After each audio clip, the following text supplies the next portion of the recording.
Assalamualaikum warahmatullahi wabarakatuh. Halo teman-teman semua, pada Learning Journal pertemuan kelima mata kuliah Public Speaking, saya akan menceritakan sekaligus menjelaskan materi yang telah dipelajari. Pada pertemuan kemarin, perkuliahan ini dilaksanakan secara online. Seperti biasanya, sebelum masuk ke materi utama, dosen terlebih dahulu menunjuk 3 orang mahasiswa untuk melakukan praktek public speaking dengan gaya masing-masing. Dari kegiatan tersebut, saya bisa melihat bahwa setiap orang memiliki ciri khas dalam berbicara di depan umum, dan itu menjadi nilai tersendiri dalam public speaking. Setelah sesi tersebut, kelompok 3 maju untuk mempresentasikan materi tentang macam-macam profesi dalam public speaking. Nah, ternyata public speaking itu tidak hanya sekadar berbicara di depan umum, tetapi juga bisa menjadi berbagai profesi yang memiliki peran penting di masyarakat. Yang pertama adalah Master of Ceremony atau MC. Nah, MC ini bukan hanya sebagai pembawa acara, tetapi juga berperan dalam menentukan suasana sebuah acara. Jika MC membawakan acara dengan baik, santai, dan terarah, maka audiens akan merasa nyaman dan menikmati jalannya acara. Sebaliknya, jika kurang persiapan atau suasana bisa menjadi kurang kondusif.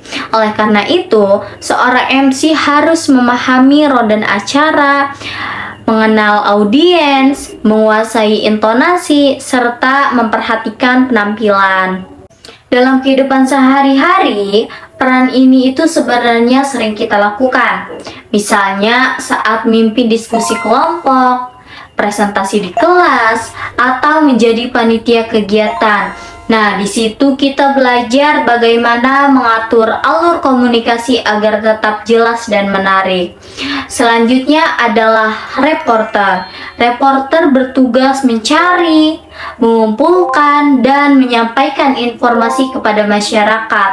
Mereka ini harus turun langsung ke lapangan, menggali fakta, lalu menyampaikan berita secara akurat dan dapat dipercaya.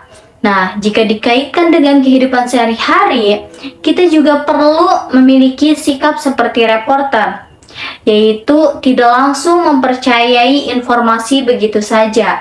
Kita juga harus memastikan kebenaran informasi sebelum menyebarkannya, terutama di era media sosial saat ini. Kemudian ada penyiar radio. Penyiar radio menyampaikan informasi hanya melalui suara, sehingga harus memiliki teknik berbicara yang baik, seperti intonasi yang jelas, pengaturan napas, dan ekspresi suara yang menarik. Hal ini juga relevan dalam kehidupan sehari-hari, karena cara kita berbicara sangat mempengaruhi bagaimana orang lain memahami pesan kita, baik saat berbicara dengan teman, presentasi, maupun dalam situasi formal seperti wawancara.